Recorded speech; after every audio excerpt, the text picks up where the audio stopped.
Habib Bahar ditahan. Ya Rob.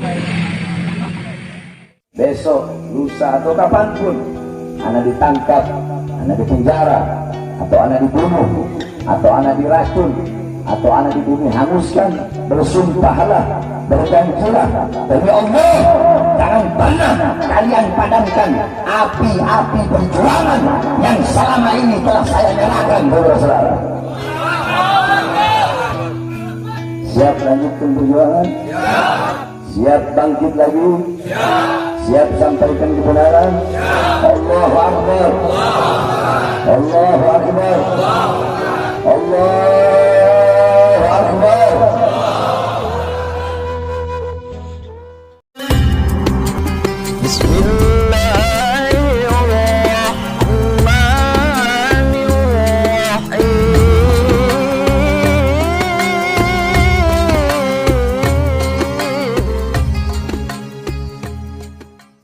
Kita tunggu-tunggu bagaimana perkembangan dari Habib Bahar, dan ini mendapatkan konfirmasi dari Detikcom dan Kumparan. Detikcom mengatakan Habib Bahar dijadikan tersangka berita bohong, sementara Kumparan mengatakan dijadikan tersangka ujaran kebencian. Jadi dua pasal sepertinya dikenakan, yaitu ujaran kebencian pasal 28 ayat 2 Undang-Undang ITE, dan berita bohong yaitu terutama pasal 14 ayat 1 Undang-Undang 1 1946 dengan ancaman hukuman pertama 6 tahun dan yang kedua 10 tahun dan langsung ditahan. Allahu Akbar, ya. Habib Bahar bin Smith jadi tersangka. Ini berita pukul 23.51 ya, masih baru sekali. Bandung, Polda Jawa Barat Jabar menetapkan Habib Bahar bin Smith sebagai tersangka kasus penyebaran berita bohong. Bahar jadi tersangka usai diperiksa penyidik. Fakta penyidikan dan pemeriksaan hari ini, penyidik mendapatkan 2 alat bukti yang sah serta didukung barang bukti, sehingga penyidik meningkatkan status hukum BS menjadi tersangka, ujar Direktur Reserse Kriminal Khusus Polda Jabar Kombes Arif Rahman di Mapolda Jabar, Jalan Soekarno-Hatta, Kota Bandung, Senin. Bahar diperiksa berkaitan dengan laporan yang awalnya dilaporkan ke Polda Metro Jaya dengan nomor laporan polisi bernomor B6354 dan seterusnya. Bahar sendiri memenuhi panggilan penyidik Polda Jabar untuk hadir menjalani pemeriksaan. Dia datang sekitar pukul 12.55 WIB didampingi tim kuasa hukumnya. Arif mengatakan penetapan tersangka ini sudah sesuai dengan 2 alat bukti yang dikantongi penyidik. Atas penetapan tersangka ini Bahar pun langsung ditahan dan tak keluar dari Polda Jawa Barat. Untuk kepentingan penyidikan, penyidik melakukan 1 penangkapan dan kemudian dilanjutkan dengan penahanan, kata Arif. Seperti diketahui, Polda Jabar menaikkan status penyelidikan ke penyidikan atas kasus ujaran kebencian yang dilakukan Bahar bin Smith. Polisi menyebut kasus ini berkaitan dengan penyampaian Bahar dalam sebuah acara di Bandung. Oke. Nah, ini nggak jelas ya. Sebenarnya di atas mengatakan berita bohong, kemudian di bawahnya mengatakan penyebaran kebencian ya. Itu mungkin maksudnya dua-duanya ya. Juga ada berita dari Kumparan ya, yaitu Polda Jabar tetapkan Bahar Smith tersangka dugaan ujaran kebencian, kumparan.com. Coba kita lihat ya. Polda Jabar akhirnya menetapkan Habib Bahar bin Smith menjadi tersangka dalam kasus dugaan ujaran kebencian. Penetapan tersangka diumumkan pada Senin malam atau setelah Bahar menjalani pemeriksaan di Polda Jawa Barat. Selain itu, Polda Jabar juga menetapkan pengunggah video ceramah Bahar di YouTube berinisial TR sebagai tersangka karena dinilai telah menyebarkan berita bohong. Penyidik telah mendapatkan setidaknya 2 alat bukti yang sah sesuai dengan pasal 184 KUHP serta didukung barang bukti yang dijadikan dasar untuk menetapkan seorang sebagai tersangka, kata Direskrimsus Polda Jabar Kombes Arif Rahman di Mapolda Jabar Senin 3 Januari. Keduanya ditetapkan jadi tersangka usai diperiksa sejak pukul 12.15 WIB. Penetapan tersangka dilakukan berdasarkan dua alat bukti yang sah. Maka penyidik telah meningkatkan status hukum saudara BS, Bahar Smith, dan TR sebagai tersangka, ucap Arif. Sebelumnya, selain Bahar, TR yang merupakan pengunggah konten video di YouTube pun turut diperiksa oleh polisi. Polisi sempat memeriksa sekitar 50 saksi dan menyita sejumlah barang bukti seperti flash disk dan ponsel dalam perkara tersebut. Bahar harus kembali berurusan dengan hukum. Dia dilaporkan terkait ceramahnya di Kabupaten Bandung atas dugaan ujaran kebencian. Kasusnya bahkan sudah naik penyidikan. Polda Jabar belum membeberkan secara detail kasus tersebut.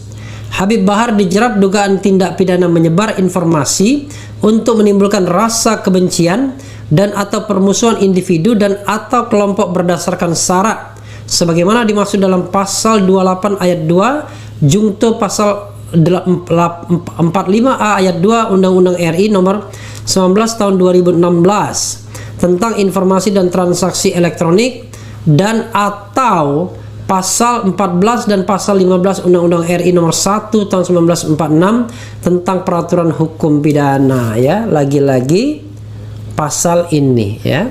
Sampai berapa banyak kita akan korban terus-menerus. Coba ini ada lagi beritanya. Jadi tersangka ujaran kebencian, Bahar Smith langsung ditahan Polda Jawa Barat. Habib Bahar bin Smith dan seorang pengunggah video ceramahnya ke YouTube berinisial TR telah ditetapkan sebagai tersangka oleh Polda Jawa Barat. Penetapan tersangka diumumkan pada Senin 3 Januari malam setelah mereka berdua menjalani pemeriksaan. Setelah ditetapkan sebagai tersangka, Bahar Smith dan TR langsung dilakukan penahanan di Polda Jawa Barat.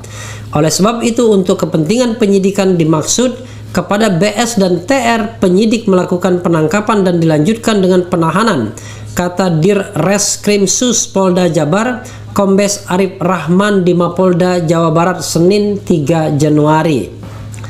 Arif menjelaskan ada alasan yang dinilai subjektif dan objektif untuk memutuskan penahanan pada Bahar.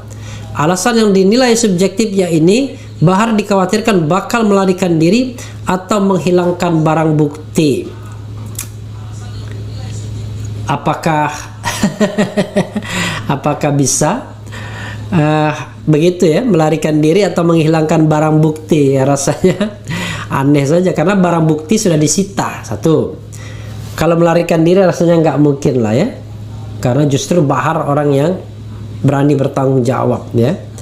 Alasan subjektif dikhawatirkan mengulangi tindak pidana, dikhawatirkan melarikan diri dan menghilangkan barang bukti, ucap dia ya. Sementara alasan objektif penahanan pada Bahar yakni karena ancaman pidananya di atas 5 tahun. Allahu Akbar, minum dulu.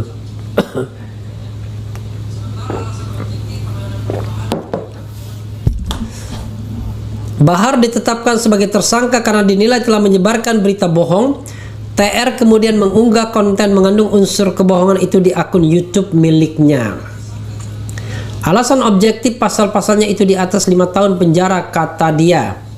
Bahar harus kembali berurusan dengan hukum. Dia dilaporkan terkait ceramahnya di Kabupaten Bandung atas dugaan ujaran kebencian. Kasusnya bahkan sudah naik penyidikan. Polda Jawa Barat belum membeberkan secara detail kasus tersebut ya.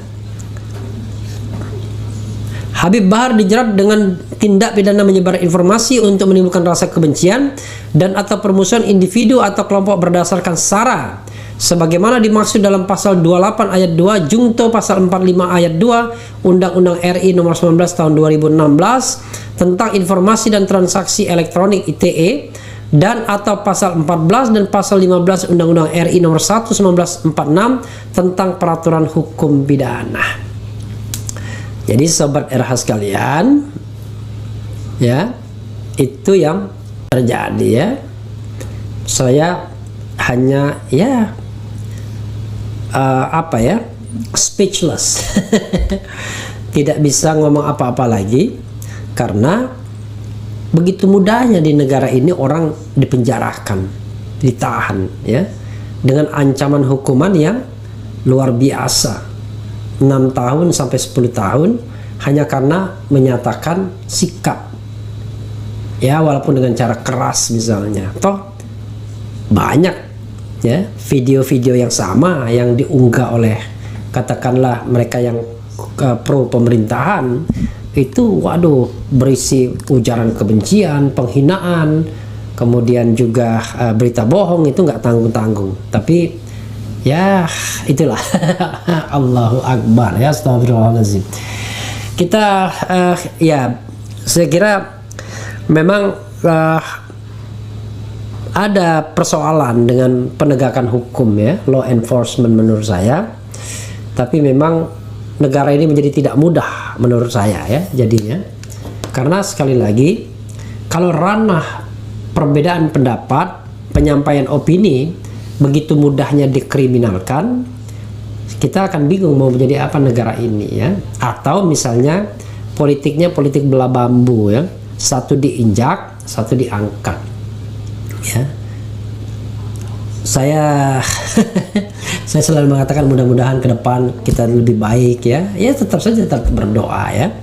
Mudah-mudahan ke depan lebih baik. Tapi ya itu fakta yang tidak bisa kita hindarkan, bahwa hari ini Bahar bin Smith berstatus sebagai tersangka lagi, yaitu ujaran kebencian, kemudian menyebarkan berita bohong, dan potensial untuk diancam dengan ancaman hukuman 10 tahun berita bohongnya, dan kemudian kalau ujaran kebenciannya dengan 6 tahun.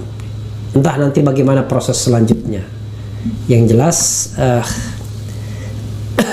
ya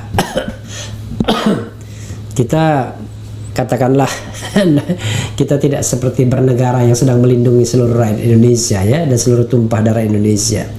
Tapi ya itulah realitas yang harus kita hadapi, ya. Ini kan kita bisa berbeda pandangan dari sisi hukum, ya. Makanya saya katakan pasal 28 ayat 2 itu kan tidak layak dikenakan kepada Habib Bahar karena 3 hal, ya. Ada unsur, yaitu dengan secara sengaja dan tanpa hak.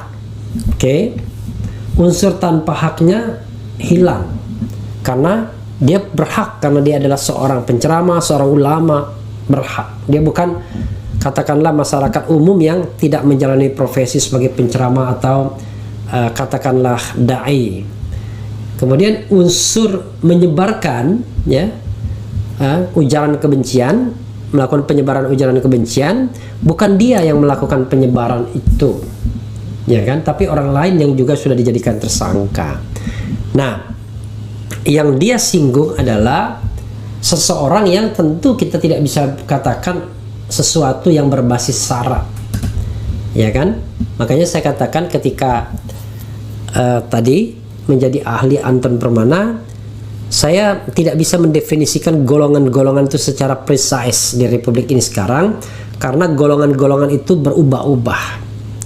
Misalnya golongan dalam MPR itu berubah. Menurut Muhammad Hattal beda lagi. Dulu ada golongan 3, Eropa, Timur Asing, dan pribumi.